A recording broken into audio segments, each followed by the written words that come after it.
Babak 721, orang ini sangat beruntung. Lin Yu hampir terhuyung dan jatuh dari sofa ketika mendengar ini. Dia tahu bahwa semakin sering situasi ini terjadi, dia harus semakin tenang. Selama dia dipukuli sampai mati dan menolak mengakuinya, tidak akan ada masalah. Dia sangat yakin bahwa Jiang Yan tidak akan pernah menyalahkan dirinya sendiri sampai mati. Ye Qingmei, yang baru saja mengganti sandal di pintu masuk, menjadi kaku ketika mendengar ini. Dia menatap Lin Yu dengan gugup, merasa sedikit bersalah. Anda tahu, jika Lin Yu adalah pelaku utamanya, dia adalah seorang aksesori. Lin Yu berdiri tegak, berpura-pura tenang, dan memberi isyarat sedikit padanya untuk menunjukkan bahwa dia tidak perlu gugup. Kemudian dia dengan cepat masuk ke kamar tidur, mengerutkan kening dan berkata kepada Jiang Yan dengan bingung, siapa yang menyentuh barang-barangmu? Ya, apakah kamu salah membacanya? Itu pasti kamu. Jiang Yan menunjuk ke meja riasnya dengan marah, lihat sendiri, semua lotion pelembab dan alas bedaku telah dituangkan. Jika berguling ke tanah, semuanya akan pecah. Sekeliling dia melirik botol dan stoples yang tergeletak di meja rias, dan dia menghela nafas lega. Ternyata itu adalah kosmetik. Sebagai laki-laki straight, tentu saja ia tidak bisa memahami apa arti kosmetik tersebut bagi perempuan. Oh, bagaimana dengan itu? Aku tidur sebentar di kamar di sore hari. Mungkin aku tidak sengaja menabrak meja ketika aku bangun. Aku akan membelikannya untukmu nanti. Lin Yu mengambil sedikit kebohongan di ujung jarinya, yang bisa diselesaikan dengan uang. Jiang Yan memelototinya, mendengus dingin, lalu menyimpan kosmetiknya, lalu mengeluarkan kunci kecil dari tas, menurunkan tubuhnya, mengeluarkan kunci dan membuka kunci laci, lalu membuka laci, dengan hati-hati mengambil jepit rambut jambul yang terbungkus di dalamnya. Ekspresi antisipasi besar muncul di wajahnya, seolah-olah dia sedang melihat harta karun yang berharga. Dia tidak tahu kenapa, tapi setiap kali dia kembali setelah keluar beberapa hari terakhir, dia sangat ingin melihat jepit rambut jambul itu terlebih dahulu, seolah-olah dia takut kehilangannya. Hari dia merasa bersikaplah praktis. Ketika Lin Yu melihatnya mencabut jepit rambut jambul, dia tiba-tiba menjadi gugup dan merasa bersalah. Jiang Yan dengan sangat hati-hati membuka kain brokat yang dibungkus dengan jepit rambut jambul. Setelah melihat jepit rambut jambul di tangannya, ekspresinya tidak bisa menahan rileks tangannya dengan hati-hati. Dia melihat jepit rambut jambul di dalamnya dan bertanya-tanya, apakah ini jepit rambut jambulku? Mengapa terlihat aneh? Apalagi yang bisa terjadi jika itu bukan milikmu? Kamu sendiri yang menguncinya di lemari. Siapa yang berani menyentuhnya? Lin Yu berbohong tanpa tersipu. Yan, kemarilah dan makan buahnya, aku sudah mencucinya. Saat ini, Ye Qingmei menelepon Jiang Yan pada waktu yang tepat. Setelah dia mengetahui bahwa Jiang Yan memberikan perhatian khusus pada jepit rambut jambul ini, dia juga merasakannya Jiang Yan aneh, dan tiba-tiba mengerti mengapa Lin Yu menghabiskan begitu banyak upaya untuk menghilangkan jepit rambut jambul itu. Oke, kami datang. Jiang Yan segera membungkus jepit rambut jambul itu dengan hati-hati dan memasangnya kembali, lalu bangkit dan berjalan keluar. Lin Yu menghela nafas panjang saat melihat ini. Ketika dia memikirkannya dengan hati-hati, dia menemukan bahwa cara Jiang Yan memandang jepit rambut jambul tadi tidak memiliki cahaya penuh nafsu seperti tadi malam jepit rambut. Hal ini sungguh aneh. Lin Yu bahkan tidak bisa menahan diri untuk tidak berpikir sedikit kelam di dalam hatinya, mungkinkah jepit rambut jambul ini diberikan kepada Jiang Yan dengan sengaja oleh Sister Xiao Ai? Tentu saja, ini hanya tebakan, tanpa bukti apapun. Lagi pula, dia tidak bisa melihat sesuatu yang aneh pada jepit rambut jambul itu. Mungkin Sister Xiao Ai tidak mengetahui keanehan di dalamnya, dan dia dengan baik hati memberikannya kepada Jiang Yan sebagai hadiah. Tapi bagaimanapun juga, Lin Yu menjadi lebih waspada terhadap Sister Xiao Ai di dalam hatinya, dan tidak bisa tidak mengingat perasaan aneh yang dimiliki Sister Xiao Ai ketika dia mengenakan Chongsam hari itu berkata, ada apa? Dokter, hei, keluarlah dan makanlah buah. Pada saat ini, Jiang Yan di luar pintu tiba-tiba memanggilnya, setelah makan buah itu, saya harus meminta dokter He untuk memberi saya dan Qingmei pedikur. Kami kelelahan. Setelah berjalan selama sehari, Lin Yu akhirnya sadar dan setuju, salin itu. Petik 2. Setelah menyingkirkan jepit rambut jambul, jahat, ini, Jiang Yan kembali normal dalam beberapa hari berikutnya. Dia tidak pernah menunjukkan ekspresi garang malam itu, dan dia tidak melihat jepit rambut jambulnya terlebih dahulu ketika dia pulang ke rumah setiap hari. Sepertinya aku sudah benar-benar melupakan jepit rambut jambul ini. Guo Zhaozong menelepon Lin Yu hari itu, dan Lin Yu tahu bahwa Guo Zhaozong dan Zhen Guojing akan pergi. Lin Yu dan Li Qianjue pergi ke bandara untuk mengantar mereka secara langsung. Guo Zhaozong dan Zhen Guojing ketakutan dan terus mengungkapkan rasa terima kasih mereka kepada Lin Yu sepanjang jalan. Bos Zhen, jangan lupa apa yang saya percayakan kepada Anda. Sebelum Lin Yu pergi, dia menarik Zhen Guojing ke samping dan memberitahunya lagi tentang tersangka anggota biara Tenggara tangkap dia. Jangan khawatir, Tuan He. Saya sudah menghubunginya. Sesuai instruksi Anda, saya tidak membeberkannya kepadanya. Saya hanya menceritakan sedikit kepadanya tentang ketidaknyamanan saya beberapa hari terakhir ini. Anak ini sudah mengambil umpannya. Zhen Guojing berkata kepada Lin Yu dengan hormat, saya telah mengatur tenaga saya. Begitu dia muncul, saya akan segera menangkapnya dan menyerahkannya kepada majikan kedua yang Anda ceritakan kepada saya, Tuan He. Petik 2 tanda seru petik 2. Lin Yu tersenyum dan mengangguk padanya, merasa sedikit lega. Jika dia bisa menangkap orang ini, dia akan melakukan yang terbaik untuk mencapai tujuannya. Setelah menyaksikan Zhen Guojing dan Guo Zhaozong pergi, Li Qianjue mengangkat kepalanya tinggi-tinggi dan mendesah kegirangan. Jiarong, kamu telah memberiku begitu banyak kejutan sehingga aku bahkan tidak tahu harus berkata apa. Pengusaha kaya dari daratan, pengusaha kaya dari SIPG yang telah memutar otak dan gagal mencapai puncak telah setuju untuk bekerja sama dengan kami dengan mudah. Ini seperti mimpi. Saya akan memberi Anda lebih banyak saham nanti. Oke, jangan sopan padaku. Lin Yu tersenyum dan menggelengkan kepalanya. Dia tidak pernah menjadi orang yang serakah. Sejujurnya, kerja sama ini bisa dikatakan telah membuka jalan bagi perkembangan grup Li yang makmur dalam 30 tahun ke depan. Li Qianjue mengangguk dan berkata dengan pasti, lalu segera menggelengkan kepalanya dan berkata dengan tergesa-gesa, tidak, itu akan memakan waktu setidaknya 50 tahun. Jangan katakan ini padaku, kamu tahu aku tidak tahu apa-apa tentang bisnis. Lin Yu tersenyum dan menggelengkan kepalanya. Bahkan jika dia tahu bisnis, dia tidak ingin terlibat, jadi dia melambai begitu saja. Penjaga toko datang dengan mudah. Kalau begitu kamu harus pergi ke konferensi peluncuran produk baru kami dalam beberapa hari. Li Qianjue buru-buru berkata kepada Lin Yu, aku dengan ragu-ragu menamainya cairan lisan panjang umur Li. Bagaimana menurutmu? Sedikit apakah itu berlebihan? Lin Yu menggelengkan kepalanya tak berdaya dan tersenyum. Berlebihan dan membumi untuk menjual, dan kata, keabadian, terdengar membawa keberuntungan. Itu tidak berarti kamu harus hidup selamanya. Li Qianjue berkata sambil tersenyum, di masa depan, pabrik farmasimu akan menjadi bertanggung jawab untuk produksinya. Bagaimanapun, pada tahap awal dosisnya terlalu besar. Kita perlu membuka pasar luar negeri sebelum menjualnya ke luar negeri. Anda memiliki pasukan yang menjaganya, jadi saya yakin, obat jenis ini luar biasa. Tidak masalah. Lin Yu tersenyum dan mengangguk, saya akan menyapa Departemen Perlengkapan Militer nanti dan meminta mereka membantu mengawasinya. Awalnya, Dewan Direksi merasa akan lebih mudah untuk membuka pasar dengan mempromosikan obat ini atas nama pengobatan barat. Li Qianjue berkata dengan ekspresi tegas di wajahnya, menegakkan dadanya dan berkata dengan bangga kepada Lin Yu, saya langsung menolaknya. Kami praktisi pengobatan Tiongkok bagaimana pengobatan barat bisa mendapatkan izin bebas atas apa yang telah diteliti.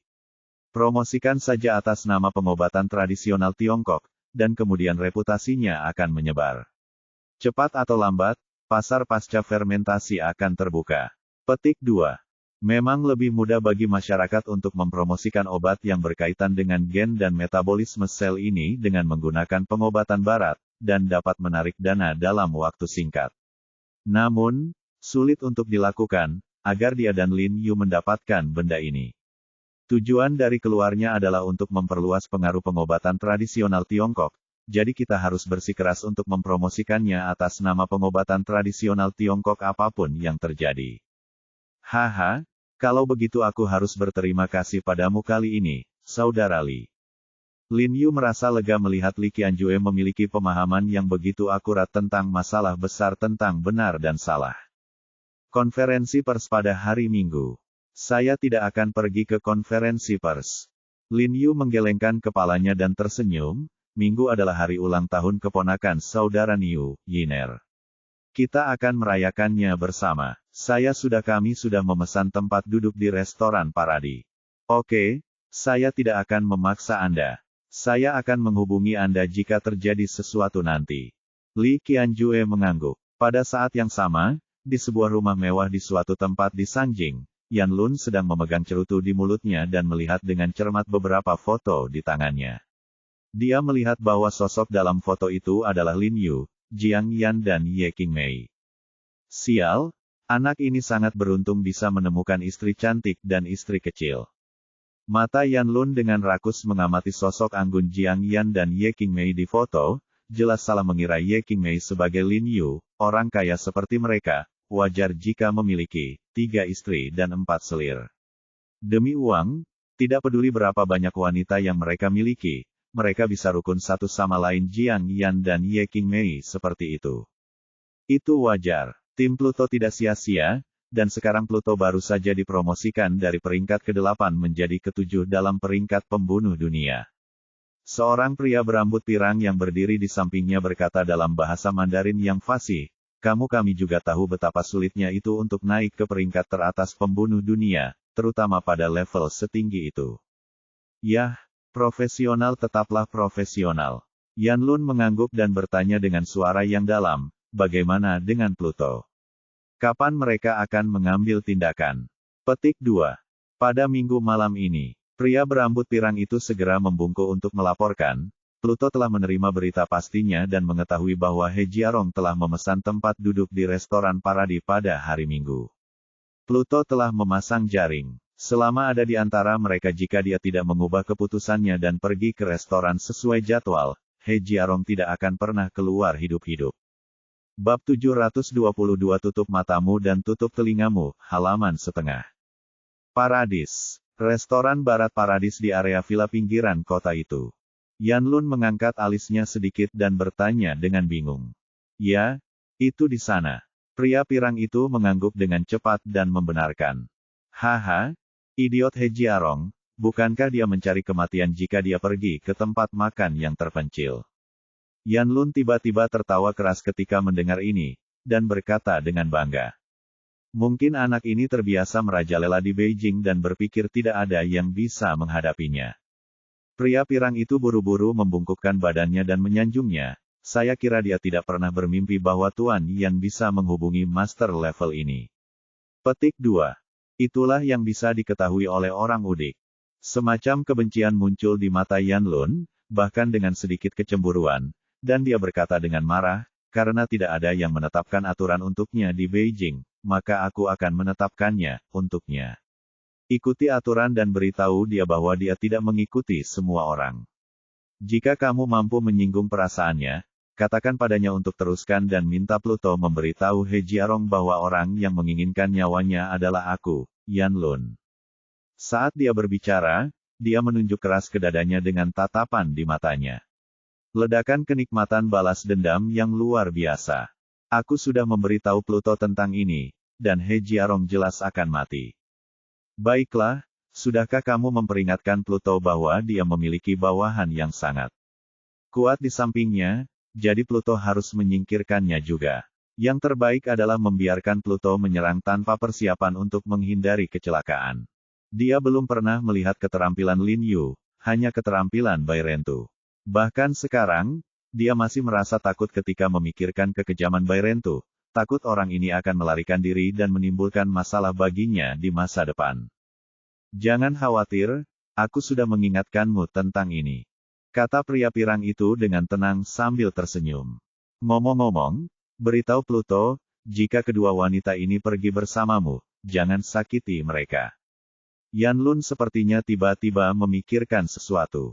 Dia melihat foto di atas meja dan menjilat bibirnya, matanya bersinar.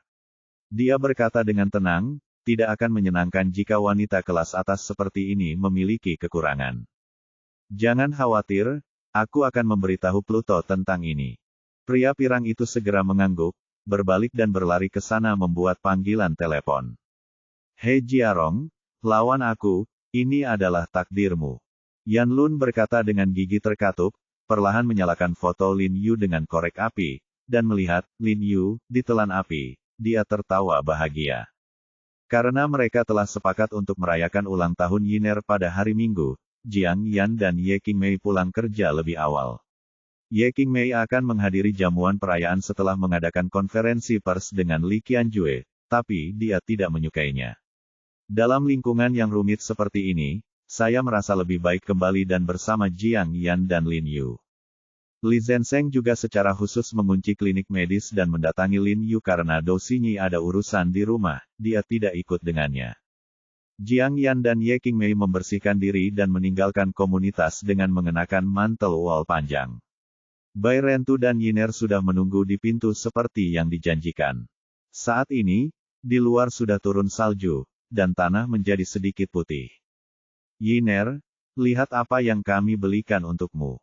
Jiang Yan dan Ye Qingmei segera berjalan mendekat setelah melihat Yiner, tersenyum dan mengeluarkan kue ulang tahun indah yang telah mereka persiapkan untuk Yiner sebelumnya. Saudara Niu, aku minta maaf membuatmu menunggu begitu lama. Ini semua salah mereka, sudah terlambat. Lin Yu tersenyum meminta maaf dan langsung menyalahkan Jiang Yan dan Ye Qingmei. Kami juga baru saja tiba. Bai Rentu berkata dengan ekspresi wajah yang sangat ekstrim, Pak, sebenarnya merayakan ulang tahunmu tidak perlu repot. Kita bisa masak saja di rumah. Ya Pak, makanan barat itu terlalu tidak menggugah selera. Mengapa Anda tidak memakannya di rumah?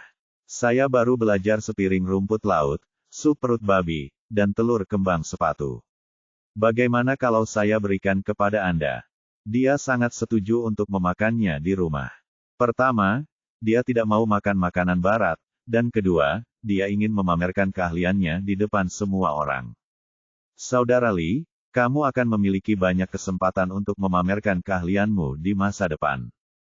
Lin Yu berkata sambil tersenyum, bagaimanapun, ini adalah ulang tahun pertama Yiner bersama kami, jadi tentu saja ini harus menjadi hari ulang tahun yang meriah.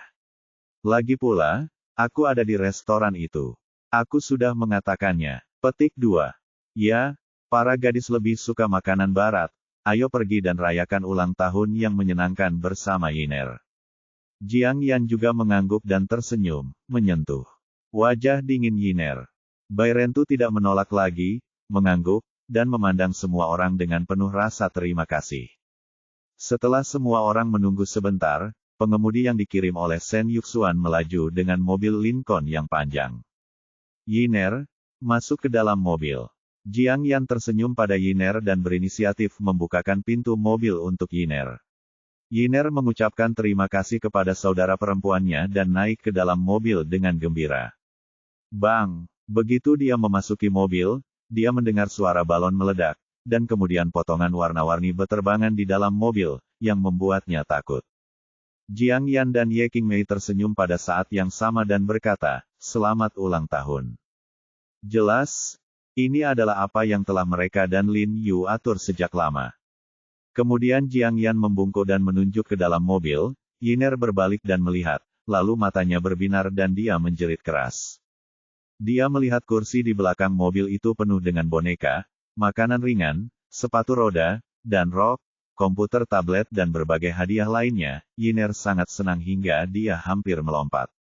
Dia segera melompat ke dalam mobil di belakangnya dan berteriak kegirangan sambil memegang barang-barang yang dia dapatkan di dalam mobil Yu, Jiang Yan, Ye Qingmei dan bahkan Li Zhensheng lah yang mengungkapkan rasa terima kasihnya satu persatu. Terima kasih Tuan He, terima kasih Nona Jiang Yan, terima kasih Nona Ye Qingmei, terima kasih Saudara Li, terima kasih. Bai Rentu mengepalkan tangannya erat-erat dan mengungkapkan rasa terima kasihnya satu persatu dengan suara yang dalam, meskipun itu miliknya ekspresi wajahnya masih dingin, tetapi hatinya bergetar, dan matanya tidak bisa membantu tetapi menjadi sedikit merah. Sejak tuannya meninggal, dia sudah lama tidak merasakan rasa, rumah, dan Lin Yu dan yang lainnya membuatnya mengalami perasaan ini lagi. Terlebih lagi, justru karena bantuan Lin Yu dia bisa merayakan ulang tahun Yiner lagi setelah bertahun-tahun. Pada saat ini, dia akhirnya tidak lagi merasa kesepian, dan dia akhirnya merasa telah memenuhi instruksi tuannya. Kita semua adalah satu keluarga. Kenapa terima kasih? Masuk ke dalam mobil. Lin Yu menepuk pundaknya dan tersenyum, lalu memanggil semua orang untuk masuk ke dalam mobil. Saat berjalan ke restoran, Yiner dengan gembira menyanyikan sebuah lagu untuk semua orang, dan semua orang bertepuk tangan setuju. Bai Rentu terlalu malu untuk tidak bertepuk tangan, dan bertepuk tangan bersamaan dengan tepuk tangan semua orang, tapi ini agak tidak sesuai dengan ekspresi garangnya. Jiang Yan dan Ye Qingmei tidak bisa berhenti tertawa. Bayangkan saja seorang pembunuh top dunia bertepuk tangan dan melambaikan tubuhnya sambil mencoba menggemakan lagu anak-anak. Semua orang dengan senang hati tiba di restoran Paradi yang telah lama dipesan Lin Yu, dan hari sudah gelap. Saat ini sedang turun salju lebat, tapi mungkin karena akhir pekan. Banyak sekali mobil yang diparkir di luar Paradi, semuanya sangat mewah. Lagi pula, konsumsi minimum per orang di restoran seperti ini adalah 700 atau 800 yuan, tidak semua orang mampu membelinya. Bab 722 Tutup matamu dan tutup telingamu, halaman 2/2. Konon restoran ini dibuka oleh chef restoran Michelin asing ternama, sehingga memiliki reputasi tertentu di Beijing. Begitu Lin Yu dan yang lainnya memarkir mobil, pelayan berseragam di depan pintu bergegas dan berinisiatif membukakan pintu mobil untuk Lin Yu dan yang lainnya. Payung bergegas mendekat dan menyerahkan payung itu kepada Lin Yu dan yang lainnya. Setelah semua orang memasuki ruangan, mereka menemukan bahwa tidak banyak orang di sini hari ini, dan lebih dari separuh meja sudah terisi. Setelah Lin Yu memberitahu pelayan bermata biru tentang informasinya, pelayan bermata biru itu segera membawa mereka ke meja makan Dorsey yang relatif besar di dalam. Dan karena Lin Yu telah menjelaskan sebelumnya bahwa hari ini adalah untuk merayakan ulang tahun Yiner, jadi restorannya tempat itu didekorasi dengan sangat cermat. Beberapa balon ditempel di dinding, dan ucapan selamat ulang tahun ditulis di atasnya. Seikat bunga dan 2 tempat lilin diletakkan di atas meja. Mungkin untuk menambah suasana, lampu di seluruh restoran diredupkan, dan tempat lilin diletakkan di setiap meja. Pelayanan di restoran ini cukup baik. Jiang Yan dan Ye Qingmei sangat puas dengan tata letak restoran dan mengajak Yiner duduk di dalam. Lin Yu, Li Zhensheng dan Bai Rentu berdiri di hadapan mereka. Bai Rentu melihat sekeliling dengan ekspresi wajahnya. Ini sudah menjadi kebiasaannya kemanapun dia pergi, dia harus menilai apakah ada bahaya di sekitarnya. Niu tua, mudah sekali untuk keluar sekali, jangan terlalu gugup. Li Zhensheng mengaitkan leher Bai Rentu, dan sepertinya merasakan ketegangan di tubuh Bai Rentu, dan tersenyum padanya, sekarang tidak lebih baik daripada saat kamu menjilatnya, ujung pisau sebelumnya. Pada hari berdarah, tidak banyak orang yang ingin menganiaya Anda. Alasan mengapa Li Zhensheng mengatakan ini adalah karena dia telah mengamatinya ketika dia memasuki rumah tadi dan menilai bahwa tidak ada bahaya di sini, jadi dia mengingatkan Bai Rentu untuk tidak gugup. Ya, saudara Niu, ini Sanjing, tidak lebih baik dari tempat lain. Lin Yu berkata sambil tersenyum tipis. Dia tidak pernah takut akan bahaya, karena kemampuannya lebih dari cukup untuk menghadapi bahaya. Apalagi sekarang sigang murni tubuh telah membuat terobosan tertentu. Biarkan rasa percaya dirinya meningkat tajam lagi. Bai Rentu tidak berkata apa-apa dan mengangguk, tapi masih melihat sekeliling lagi. Saya melihat semua tamu di restoran mengobrol dan tertawa, dan para pelayan berjalan mondar-mandir saat mereka datang. Karena restorannya tidak besar, dengan total hanya sekitar 10 meja, Bai Rentu melirik sekilas ke restoran tersebut, lalu kembali memesan makanan bersama Lin Yu dan yang lainnya. Setelah semua orang selesai memesan dan menunggu beberapa saat, pelayan bermata biru datang dengan membawa piring buah dan berkata dengan hormat dalam bahasa Mandarin yang relatif mahir, "Ini piring buah yang Anda minta." Saat dia mengatakan ini, si bermata biru pelayan berbalik untuk pergi. Bai Rentu tiba-tiba menghentikannya dan berkata dengan suara yang dalam, "Halo, bisakah kamu mengambilkanku pisau buah?" Pisau buah. Pelayan bermata biru itu tertegun dan berkata dengan heran, "Pak, buah-buahan di piring buah. Ini sudah dikupas, dicuci, buahnya dikupas dan dipotong," jadi dia tidak tahu kenapa Bai Rentu membutuhkan pisau buah. "Saya suka menggunakan pisau saat makan buah." Petik 2. "Pak, ada garpu di atas meja. Ada juga pisau." Petik 2. "Sudah kubilang, aku suka makan buah dengan pisau." Bai Rentu menggelengkan kepalanya dengan keras kepala, mengambil pisau di tangannya, dan berkata dengan tenang, "Pisau ini tidak cocok, aku ingin yang runcing." "Niu, apa yang kamu lakukan?" Li Zenseng berkata dengan sedikit kebingungan. "Kebiasaan pribadi," kata Bai Rentu dengan suara yang dalam. "Kalau begitu tolong bantu dia mendapatkannya." Lin Yu tersenyum. Lin Yu juga tahu sedikit tentang beberapa kebiasaan khusus 100 orang tu mereka bersamanya saat pergi ke toilet. Belati adalah kebiasaan yang tersisa dari masanya sebagai pembunuh, dan masih sulit untuk mengubahnya untuk sementara waktu. Pelayan bermata biru itu tersenyum tak berdaya dan berkata, "Oke, tunggu sebentar." Tidak lama setelah dia pergi, dia berjalan ke sini sambil membawa nampan dengan pisau buah yang tajam. Bai Rentu melirik ke arah Yiner yang sedang makan kue kecil dan berteriak pelan, "Yiner, tutup matamu. Tutup telingamu." Yiner sedikit terkejut saat mendengar ini, tapi segera meletakkan kue kecil itu ke dalam miliknya tangan. Chazi menutup matanya dengan patuh, dan pada saat yang sama menutup telinganya dengan kedua tangannya. Rupanya Bai Rentu telah memintanya melakukan ini berkali-kali sebelumnya. Jadi begitu dia mendengar kata-kata Bai Rentu, dia mengikutinya dengan sangat terampil. Lin Yu, Jiang Yan dan orang lain di meja yang sama tiba-tiba terkejut. Mereka tidak tahu apa yang dilakukan Bai Rentu, dan menatapnya dengan curiga. "Nona Jiang, Nona Ye, maafkan saya." Bai Rentu mengabaikan ekspresi terkejut semua orang dan dengan tulus meminta maaf kepada Jiang Yan dan Ye Qingmei, membuat Jiang Yan dan Ye Qingmei di sisi berlawanan semakin bingung. "Pak, pisau buah yang Anda minta ada di sini." Saat ini, pelayan bermata biru sudah berjalan ke tangan Bai Rentu yang memegang nampan. Tanpa mengucapkan sepatah kata pun, Bai Rentu menyapu ke belakang dengan tinjunya yang seperti palu seperti kilat, memukul perut pelayan bermata biru itu tiba-tiba mengerang, membungkuk seperti udang, dan pisau buah di nampan di tangannya terbang menjauh. Bai Rentu menoleh ke satu sisi, meraih pisau buah di udara dengan tangan kanannya, dan pada saat yang sama meraih tangan pelayan bermata biru itu dengan tangan lainnya dan menariknya ke meja turun, bang. Dengan suara, telapak tangan pelayan bermata biru itu menempel di meja. Bab 723 Kalian semua iblis. Aduh! Pelayan bermata biru itu tiba-tiba mengeluarkan suara gemuruh dan berlutut di tanah dengan bunyi gedebuk. Seluruh wajahnya tiba-tiba berubah warna menjadi hati babi karena kesakitan. Semua orang di meja tidak bisa tidak terkejut dengan pemandangan yang tiba-tiba ini.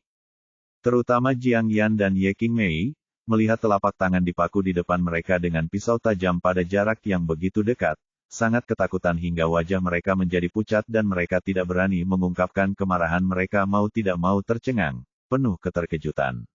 Melihat Bai Rentu, jelas tidak ada yang menyangka Bai Rentu akan mengambil tindakan begitu tiba-tiba.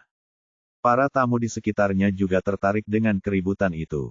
Mereka tidak bisa menahan diri untuk tidak menoleh untuk melihat. Setelah melihat pemandangan di depan mereka dengan jelas, mereka semua ketakutan tiba-tiba berdiri dan keluar. "Ah!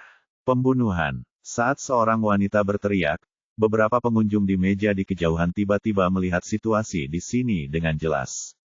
Mereka semua tampak ketakutan dan dengan putus asa bangkit dan berlari keluar di restoran melarikan diri. "Saudara Niu, apa yang terjadi?" Lin Yu bertanya dengan cemas.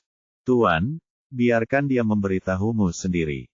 Bai Rentu berkata dengan ringan, lalu mengambil garpu dan pisau di atas meja dan mengarahkannya ke leher pelayan bermata biru itu, dan berkata dengan dingin, "Katakan, kamu untuk apa kamu di sini? Siapa yang menyuruhmu datang ke sini?" Lin Yu dan Li Zenseng tiba-tiba berbalik dan saling memandang, Ekspresi mereka sedikit berubah, dan mereka sepertinya menyadari apa yang sedang terjadi. Mungkin ada yang salah dengan pelayannya. Pelayan bermata biru itu memegang meja erat-erat dengan tangannya yang lain, dan tangannya yang dipaku menggigil kesakitan. Dia mengerang kesakitan di wajahnya, dan berkata dengan tangisan dalam suaranya, Aku tidak mengerti apa yang kamu bicarakan. Tidak mengerti. Bairentu tidak menunjukkan ekspresi di wajahnya, dan suaranya sangat dingin. Dia menggerakkan tangannya tiba-tiba dan menjentikkan pisau tajam itu lagi. Itu tenggelam sedikit ke telapak tangan pelayan bermata biru itu. Pelayan bermata biru itu berteriak dengan suara melengking, air mata mengalir di wajahnya. Pria berambut kuning di sebelah kasir dan pria kecil yang memegang nampan, jangan bergerak. Kalau tidak, saya jamin Anda akan menyesal. Ratusan orang membantai kepala mereka tanpa menoleh ke belakang, dan tiba-tiba berkata dengan dingin saat itu, ada total 4 atau 5 orang ketakutan yang tersisa di ruangan itu.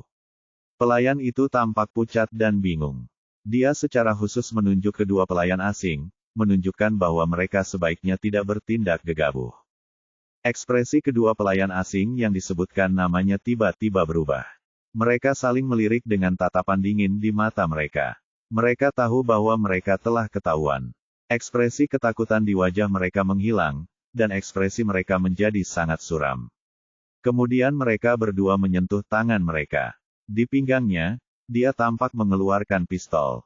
Namun saat ini, mata Bairentu menjadi dingin, tiba-tiba dia berbalik, mengangkat tangannya, dan mengayunkan pisau tajam dan garpu ke arah dua pelayan asing itu. Saat dia menyentuh pistol di pinggangnya, itu garpu dan pisau sudah terbang di depan mereka berdua, menuju ke bahu mereka. Keduanya bereaksi sangat cepat. Mereka segera menyerah memegang pistol dan buru-buru berbalik untuk menghindarinya. Mereka nyaris tidak bisa menghindari pisau dan garpu yang masuk. Pada saat yang sama, ketika mereka berbalik, mereka meraih pistol itu lagi, tetapi pada saat ini, sesosok tubuh bergerak dengan kecepatan yang sangat cepat. Dia menekan di depan mereka, dan pada saat yang sama, dua tangan seperti besi tiba-tiba mencengkeram leher mereka sepertinya dijepit oleh jeruji baja. Setelah mencengkeram leher mereka, sosok itu masih tidak berhenti sama sekali, mendorong mereka berdua dengan keras ke dinding di belakang dengan kekuatan yang besar. Bang! Bang! Dua suara teredam terdengar bersamaan. Kepala kedua pelayan asing itu membentur dinding dengan keras. Mata mereka berputar dan tubuh mereka terjatuh lemas ke tanah tanpa mengeluarkan suara apapun. Bairentu bertepuk tangan dan menatap dingin ke arah dua pelayan asing yang pingsan di tanah. Saudaraku, tidak, itu bukan urusan kami, itu bukan urusan kami. Kami juga, diancam. Ketika tiga pelayan Yanxia lainnya melihat pemandangan ini, mereka sangat ketakutan sehingga mereka duduk di tanah.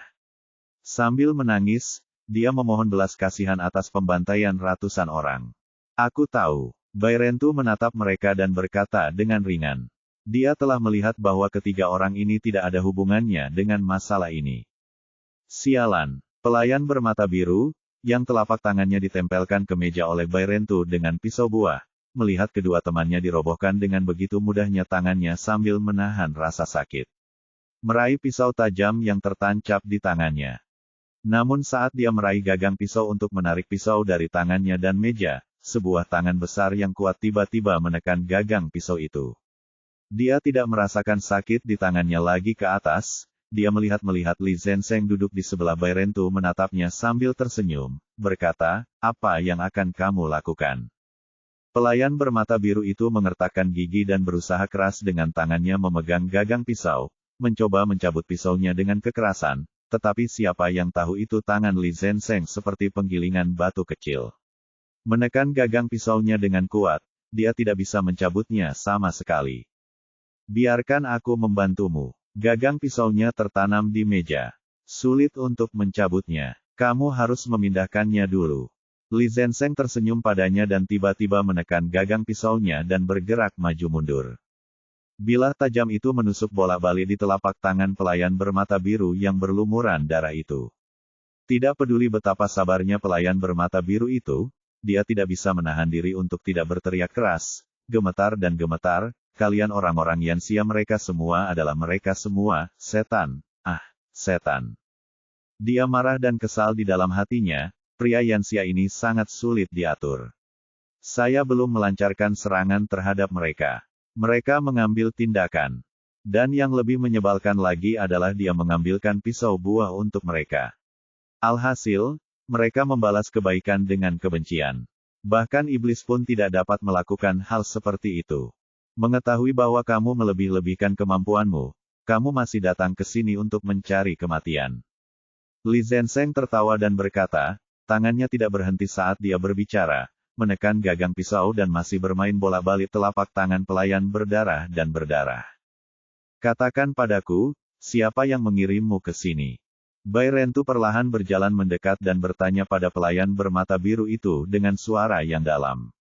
Dia baru saja menemukan 2 pistol dan 2 pistol dari 2 pelayan asing yang pingsan, tapi sepertinya bahwa untuk menyembunyikan identitas mereka dengan sengaja, tidak ada simbol atau tanda pada senjata kedua orang ini, sehingga 100 orang itu pun tidak dapat menentukan identitas mereka. Mendengar perkataan Bai Rentu, Li Zenseng menghentikan gerakan anak buahnya bekerja sama, dan pelayan bermata biru itu juga berhenti berteriak. Melihat tangannya yang hampir borok, dia menggigil ketakutan, namun dia tetap mengertakkan gigi dan berpura-pura menjadi laki-laki terlihat kuat.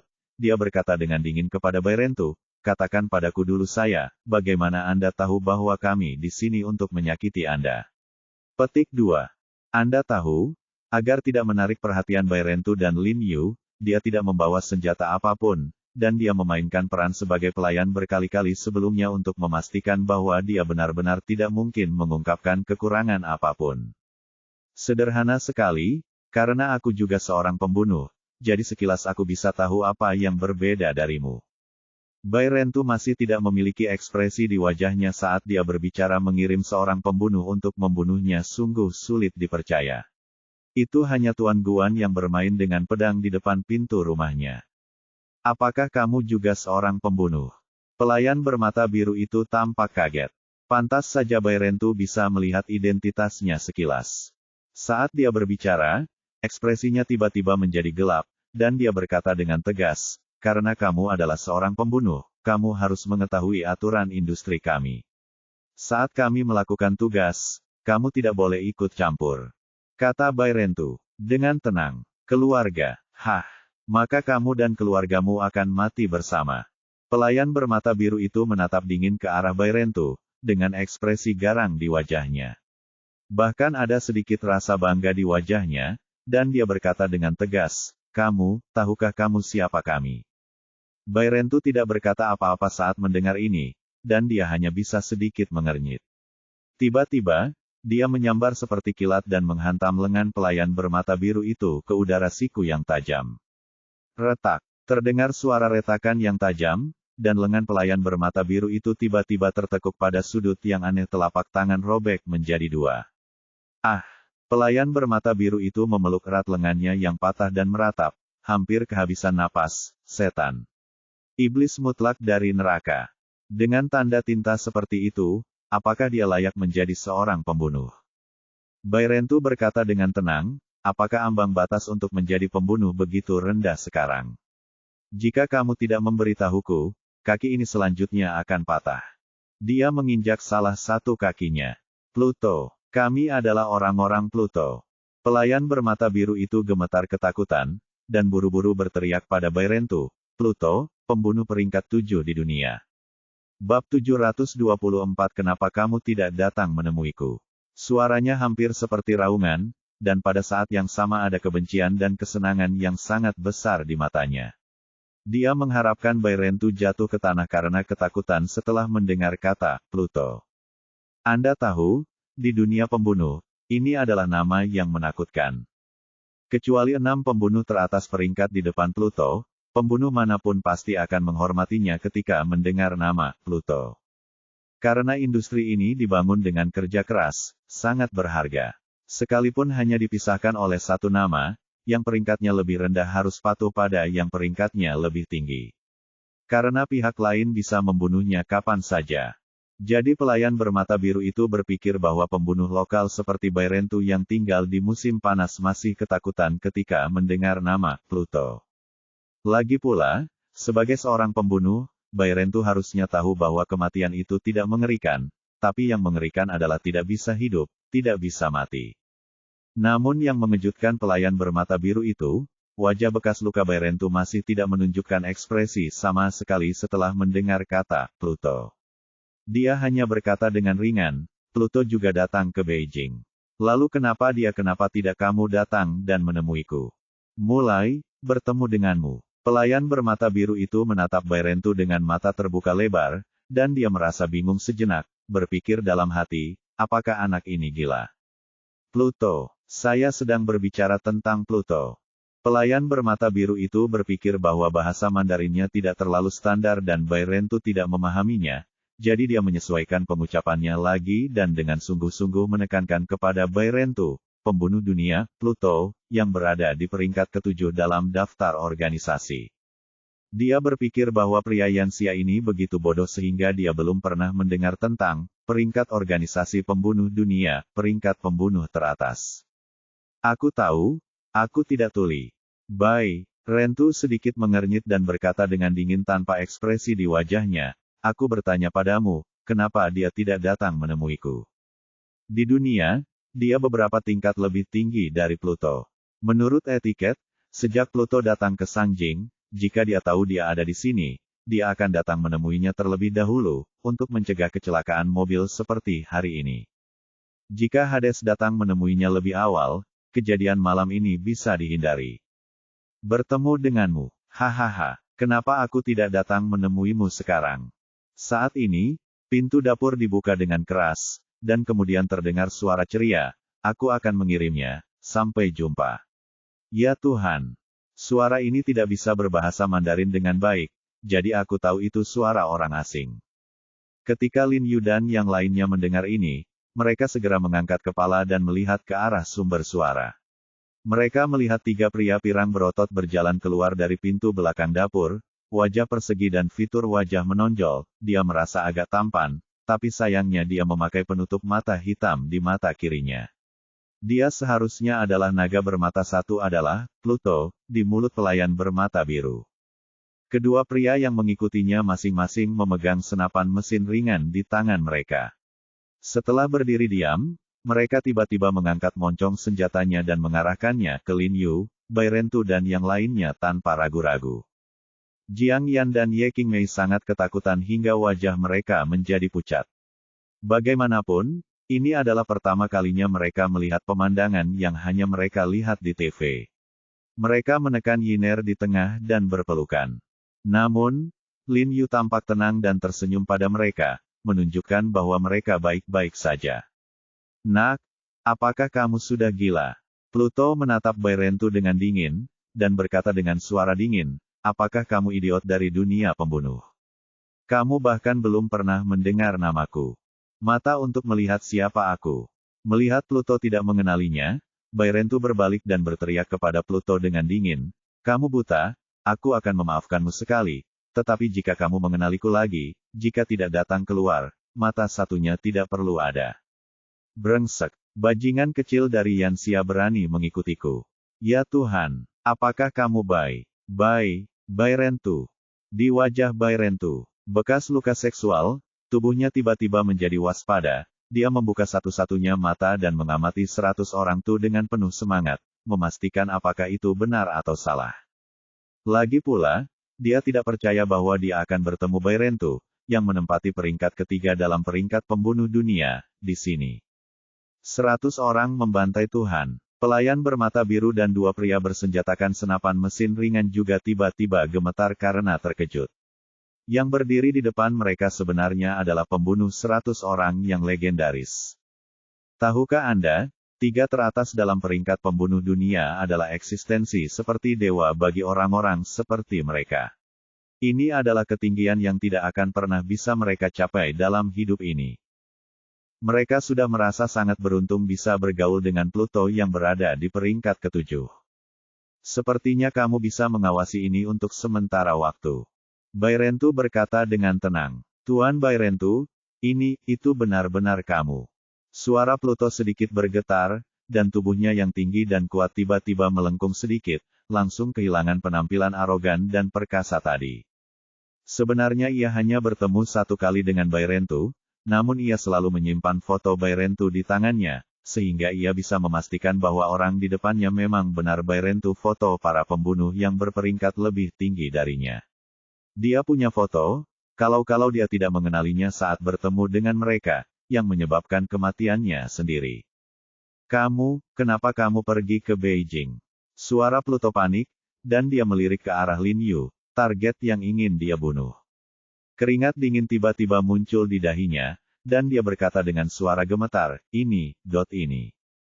Dia penyelamatku. Bairentu berkata dengan tenang, dia juga keluargaku. Pluto gemetar hebat, menempelkan tangannya ke dada, dan tubuhnya tiba-tiba melengkung 90 derajat. Dia berulang kali meminta maaf karena terkejut dan ketakutan, aku tidak tahu kenapa. Dia tuanmu. Penyelamat adalah aku. Saya minta maaf kepada Anda dan Tuan He atas kelalaian Anda. Tolong maafkan saya kali ini. Ada ketakutan yang tak terkatakan dalam suaranya, dan tubuhnya tidak bisa menahan gemetar, dan dia menundukkan kepalanya sangat rendah untuk menunjukkan sikapnya yang tulus. Tuan Bairentu, aku pantas mati. Pelayan bermata biru yang terpuruk di tanah tiba-tiba tersadar dan tiba-tiba berlutut untuk meminta maaf kepada Bairentu.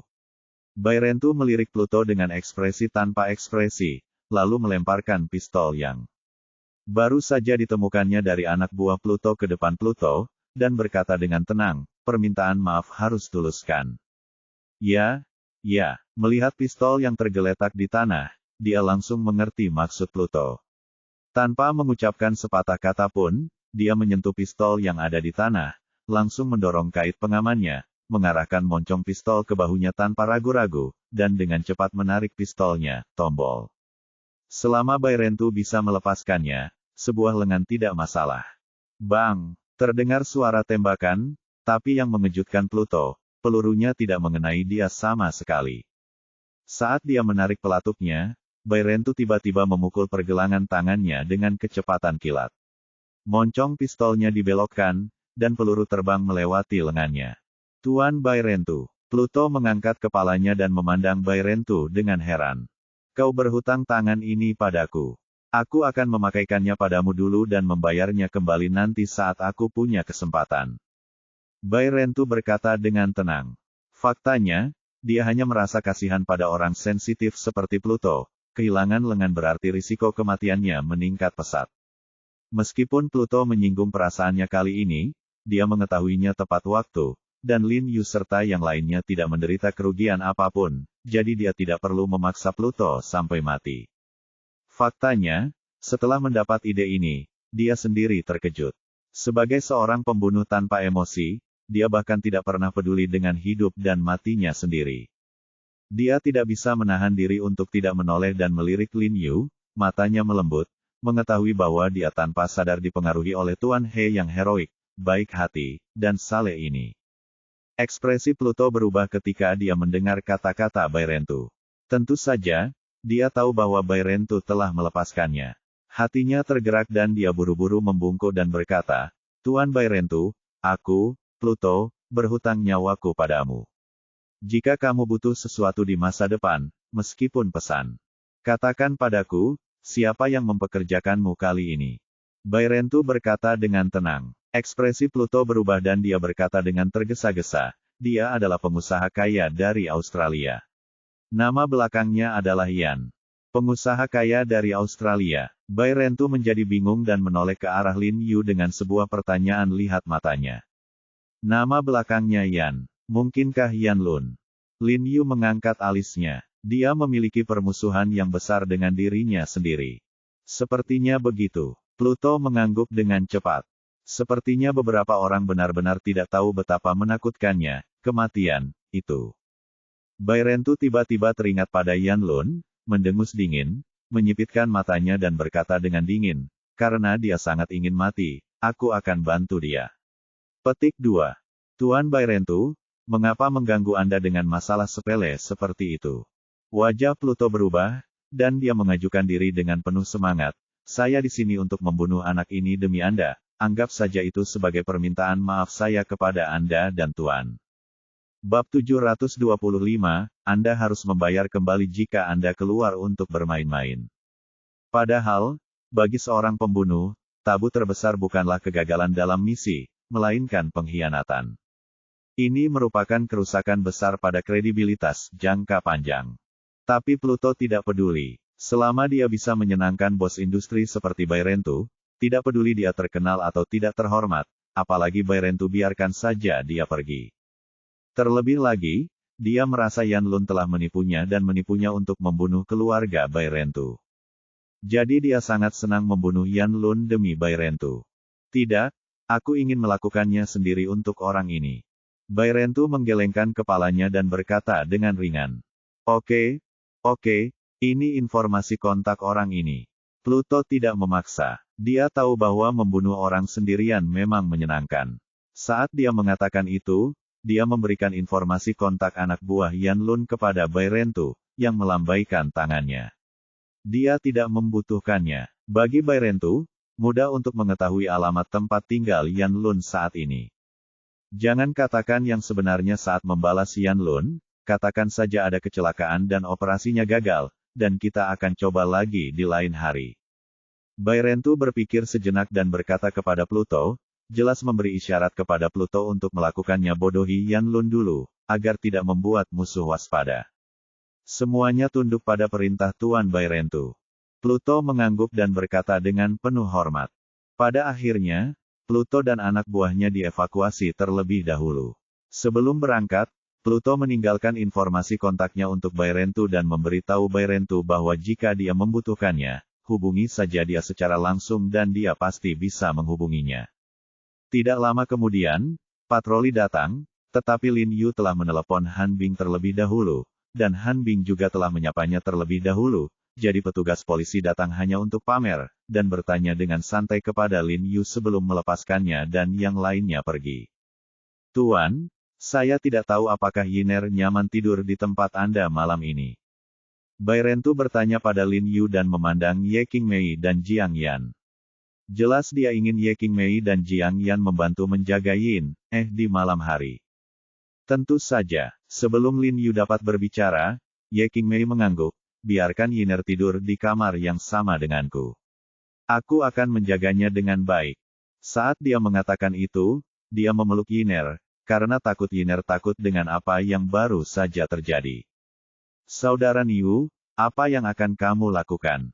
Lin Yu bertanya dengan suara yang dalam, sepertinya tahu apa yang akan dilakukan Bairentu. Lalu dia menarik Bairentu ke samping dan berkata dengan dingin, apakah kamu benar-benar ingin makan untuk Yan Lun?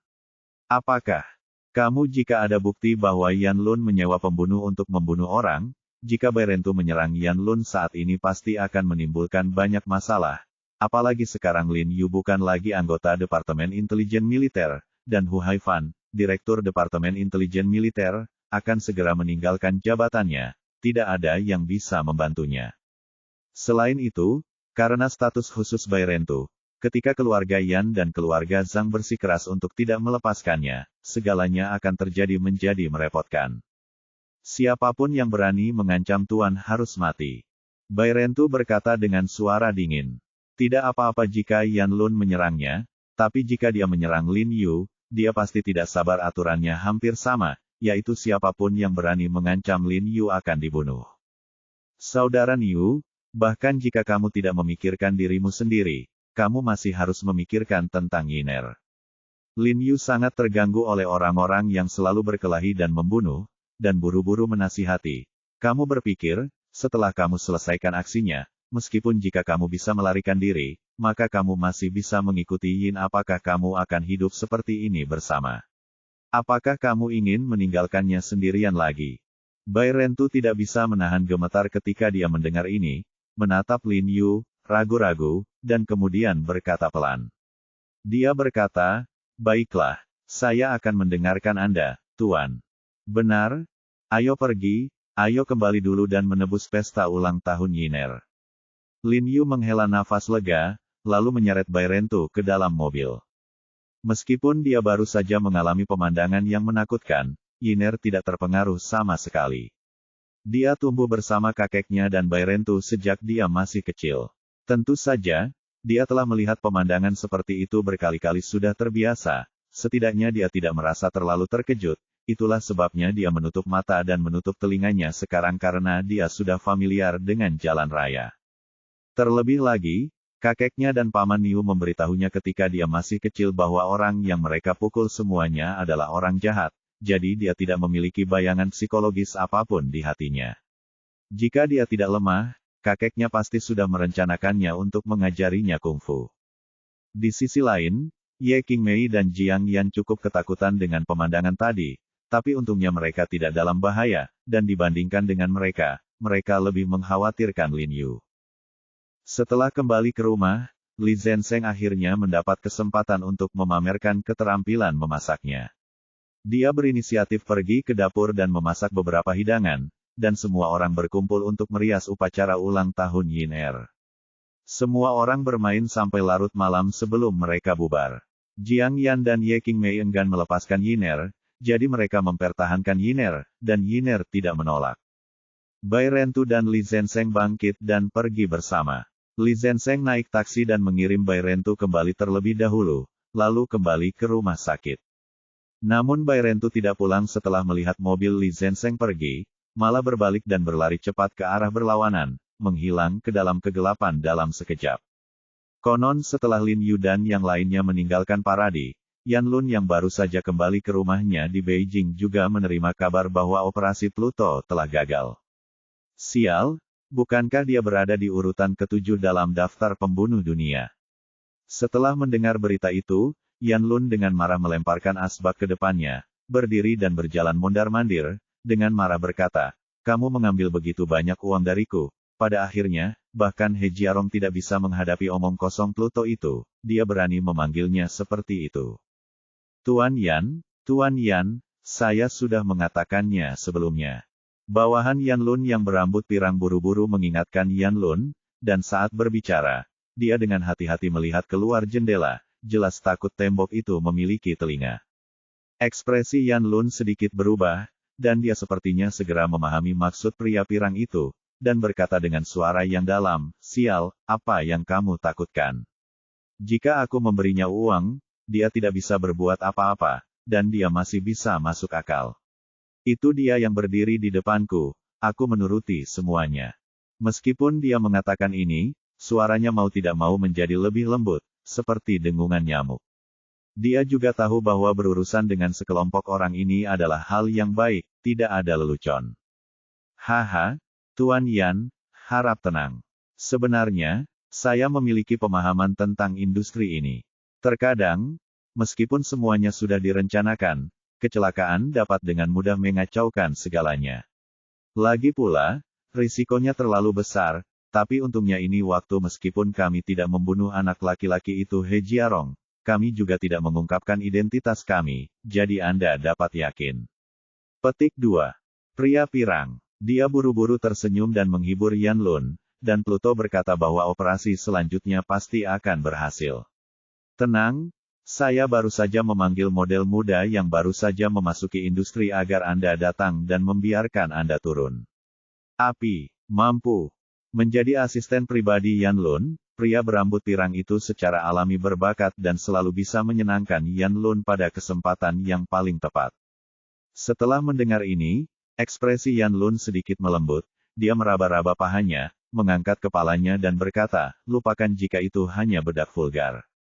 Saat dia berbicara, dia tidak bisa tidak memikirkan milik Jiang Yan dan Ye Qingmei, wajah halus dan sosok anggun. Dia tidak bisa menahan diri untuk tidak menjilat lidahnya dengan kegembiraan di dalam hatinya. "Saya jamin kepuasan Anda." Pria pirang itu terkekeh, lalu menelepon. Tak lama kemudian terdengar ketukan di pintu, lalu seorang wanita muda jangkung dan seksi masuk.